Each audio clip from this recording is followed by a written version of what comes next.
하루를 시작하기 전에 믹스커피 한 잔으로 누리는 5분의 여유. 이것이 저희 소소한 하루의 소소한 행복이었습니다. 그런데 그런 저를 보고 친구가 적극 말리는 거예요. 믹스커피는 절대 안 된다고. 생각 없이 아무거나 먹지 말라고. 믹스커피의 프린과 설탕이 인슐린 저항성을 높이고 콜레스테롤을 올리고 비만을 유발한다는 이유였지요. 믹스커피 때문에 제가 생각 없는 사람이 되었습니다. 그래서 스타땡땡의 바닐라 라떼로 바꾸었는데 바닐라 라떼와 믹스커피 뭐가 다를까요? 믹스커피는 정말로 건강에 좋지 않을까요? 안녕하세요. 생활건강정보 채널 건강톡톡입니다. 한국인이 쌀밥이나 김치보다 커피를 더 자주 먹는다는 사실 알고 계신가요? 사실 매일 출근하는 직장인들이나 사업자들에게 커피는 마약 같은 존재입니다. 오죽하면 커피를 수혈한다라는 말이 유행할까요? 그런데 이 커피 중에서 예전부터 우리나라 사람들이 마셔왔고 특히 어르신들이 좋아하는 믹스커피가 언제부턴가 우리 건강을 해치는 주범처럼 여겨지고 있습니다. 믹스커피는 건강에 안 좋다라는 것은 요즘 거의 건강 상식으로 통하고 있지요. 아침에 출근하면 책상에 앉기도 전에 종이컵에 커피 믹스 먼저 찾던 사람들이 왜 믹스커피에서 돌아선 것일까요? 오늘은 우리가 알고 있는 이 상식의 진실을 파헤쳐 보겠습니다. 믹스커피가 건강에 좋지 않다고 생각하는 첫 번째 이유는 프림입니다. 프림 하면 포화지방산이 떠오르고 포화지방산 하면 건강에 나쁘다는 인식이 있기 때문에 믹스커피를 멀리하게 됩니다. 하지만 믹스커피 안에 들어있는 프림은 식물성 크림인 코코넛 오일입니다. 코코넛 오일은 포화지방의 일종인 중세 트리글리세리드, MCT라고 하죠. MCT의 풍부한 공급원입니다. 연구에 따르면 MCT를 섭취하면 신체가 연소하는 칼로리 수가 증가해서 체중 감량에 도움이 된다고 합니다. 코코넛 오일의 지방은 65%가 MCT이기 때문에 순수 MCT 오일과 유사한 지방 연소 특성을 가질 수 있습니다. 그러니 다이어트 효과가 있다고 볼 수 있는 거죠. 또한 MCT 오일은 알츠하이머병 초기 증상을 호전시킬 수 있다고 미국 국립과학연구소에서 발표한 바 있습니다. 코코넛 오일은 이런 성분들로 인해 다이어트나 변비뿐만이 아니라 알츠하이머병 관리에도 효과적인 것으로 알려져 있습니다. 물론 믹스커피에 함유된 코코넛 함량을 가지고 이런 효과까지 기대할 수는 없지만 우리가 생각하는 것만큼 유해하지 않다고 할 수 있는 것이죠. 또 흔히 포화지방산 하면 콜레스테롤에 대한 우려를 많이 하는데요. 기존 알고 있는 상식과는 달리 연구에 의하면 혈중 콜레스테롤 수치의 20%만이 식사에서 비롯된다고 합니다. 우리는 콜레스테롤을 줄이면 수치가 내려갈 것으로 생각을 하죠. 하지만 섭취하는 양이 적더라도 신체가 필요한 경우 우리 몸 안의 간이 필요한 만큼의 콜레스테롤을 생성한다고 하네요. 이런 이유로 콜레스테롤의 섭취량은 실제로 우리가 알고 있는 것과는 달리 섭취하는 음식의 영향은 생각보다 적다고 합니다. 믹스커피 프림의 콜레스테롤 논란은 계란의 콜레스테롤 논란과 같다고 볼 수 있는데요. 계란도 믹스커피와 마찬가지로 콜레스테롤을 올린다고 해서 한때 계란 먹는 것을 꺼리던 시절이 있었습니다.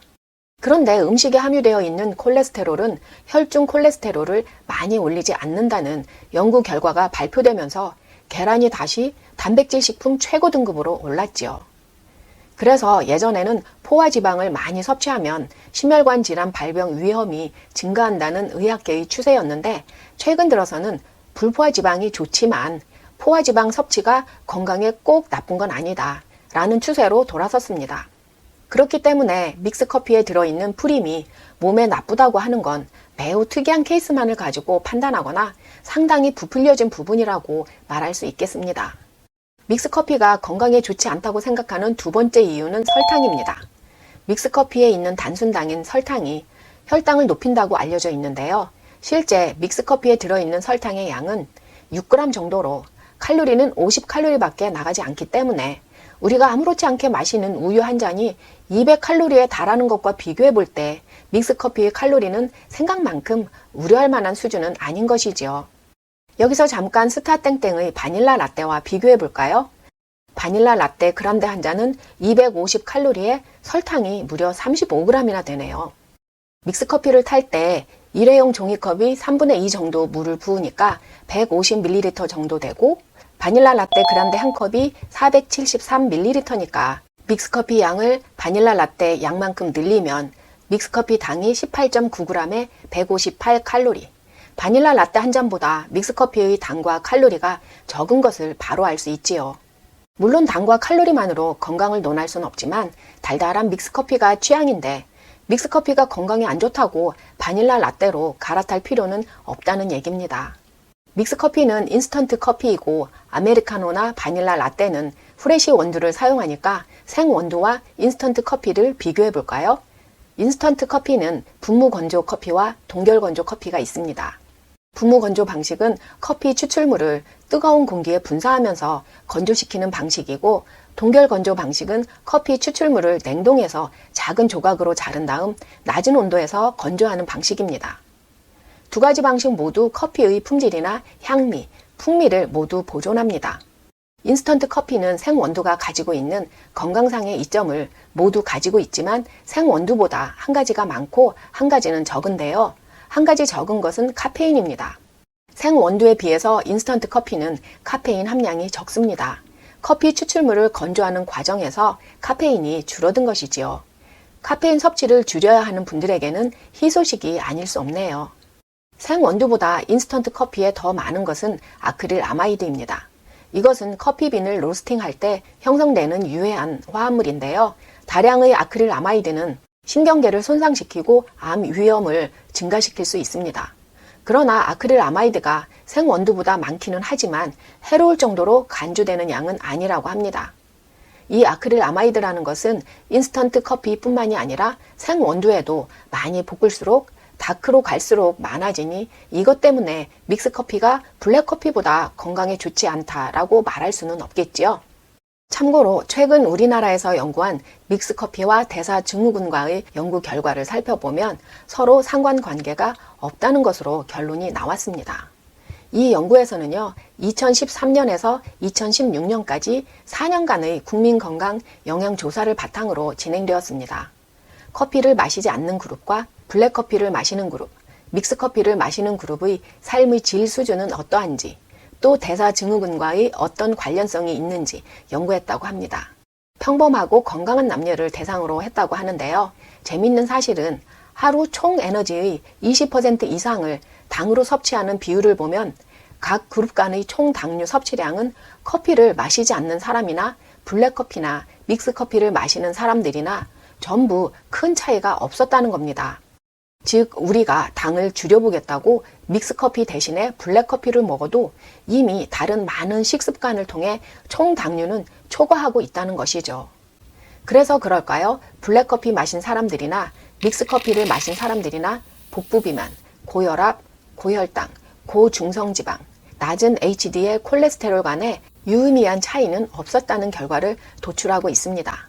결론은 믹스커피와 대사증후군과는 상관관계가 없다는 것이죠. 간혹 커피를 마시면 우리 몸의 뼈가 삭는다고 말씀하시는 분들이 계십니다. 그것은 믹스커피만 그런 것이 아니라 아메리카노를 마셔도 그럴 경우가 있기 때문에 믹스커피에 국한된 것이 아니고 커피 전반에 걸친 문제라고 볼 수 있습니다. 지금까지 과학적으로나 의학적으로 믹스커피의 어떤 성분이 어떻게 나쁜 영향을 끼친다고 증명된 사실은 없습니다. 보통 우리가 믹스커피 한 잔 마시면 기분이 좋아집니다. 그 이유는 왜일까요? 커피를 블랙으로 마실 때보다 달달하게 마시면 카페인과 포도당이 만나서 뇌의 특정 부분을 활성화하기 때문에 도파민 수치가 올라가서 만족감이 생기기 때문입니다. 어르신들은 식사 후에 믹스커피를 드시는 경우가 많지요. 그럴 땐 믹스커피가 소화가 잘 되도록 도움을 주는 역할도 하게 됩니다. 그럼 이제부터 우리는 믹스커피를 막 마셔도 괜찮은 걸까요? 아메리카노를 마시다가 일부러 믹스커피를 찾아 먹을 필요까지는 없겠지만 무작정 기피할 필요 또한 없겠지요. 어차피 마시는 커피 하루 한두 잔은 블랙커피든 믹스커피든 그 종류로 고민하지 마시고 달달한 커피든 쌉쌀한 커피든 취향대로 먹으면 될 것 같습니다. 국내 연구에서도 볼 수 있듯이 믹스커피를 마신다고 해서 안 생길 대사증후군이 생긴다고 볼 수는 없기 때문입니다. 그런데 그래도 조금이라도 아주 조금이라도 건강하게 믹스커피를 마시고 싶다면 이렇게 마셔보세요. 식후에 마시는 달달한 커피는 혈당을 쫙 끌어올리는 부스터 역할을 할 수 있기 때문에 혈당을 조절해야 하시는 분은 식후 2시간 후에 드시는 것이 좋습니다. 식후에 바로 드시는 분들은 누룽지 커피를 드셔보세요. 누룽지를 뜨거운 물에 10분 정도 불립니다. 믹스커피 한 봉지를 컵에 넣고 불린 누룽지를 3티스푼 넣으면 누룽지 커피 완성입니다. 이건 아닌데, 뭔가 합체하기 싫은 궁합인데, 후식으로는 누룽지를 먹을지 커피를 먹을지 정하는 거지 같이 섞어 먹는 게 아니고, 많은 생각으로 머릿속이 복잡해지는 순간인데요. 일단 만들어서 드셔보세요. 옛날 어른들은 소화가 잘 된다고 밥 먹고 나서 누룽지를 꼭 먹었지요. 그런데 그게 시대가 변하면서 믹스커피로 바뀐 거지요. 누룽지에는 탄소가 많습니다. 이 탄소가 소화를 도우면서 우리 몸속의 독소를 제거하는 해독 역할을 합니다. 그리고 믹스커피에는 카제인 나트륨이 들어있는데 이 카제인 나트륨은 기름기를 없애주는 유화제 역할을 하지요. 그래서 맵고 짠 음식을 먹은 다음 누룽지 커피를 마시면 누룽지의 탄소와 커피의 카제인 나트륨이 만나서 소화를 돕습니다. 카제인 나트륨이 건강에 안 좋다고요? 믹스커피를 하루에 10잔, 20잔 마시는 것이 아니라면 하루에 1~2잔 정도는 안전합니다. 카제인 나트륨은 우유 단백질을 분해한 것인데 그것이 인체에 유해하다면 식약청에서 하루 섭취량을 제한할 텐데 아직까지 제한하지 않는 안전한 물질입니다. 전 세계에 있는 수많은 바리스타들이 인정하고 손뼉을 쳤던 비율이 있습니다. 그게 황금 비율인데요. 그 황금 비율로 만들어진 것이 바로 커피 믹스이기 때문에 달달한 커피는 이 믹스 커피가 최고입니다. 오늘은 믹스 커피의 진실을 파헤쳐 보았습니다. 믹스 커피는 결코 나쁜 음식이 아니라는 걸 이제는 아셨을 텐데요. 개인의 취향에 따라 잘 조절하여 마시면 기분을 좋게 해주고 소화에 도움을 주는 좋은 영향도 있다는 사실 기억하시기 바랍니다. 오늘 영상 유익하셨나요? 좋아요, 구독과 알람 설정 부탁드립니다. 오늘 내용이 도움이 되셨다면 주위 분들과도 공유해서 널리 알려주세요. 생활건강 정보 채널 건강톡톡이었습니다. 더 유익하고 도움되는 내용으로 다시 찾아뵙겠습니다. 시청 감사합니다. 건강하고 행복하세요.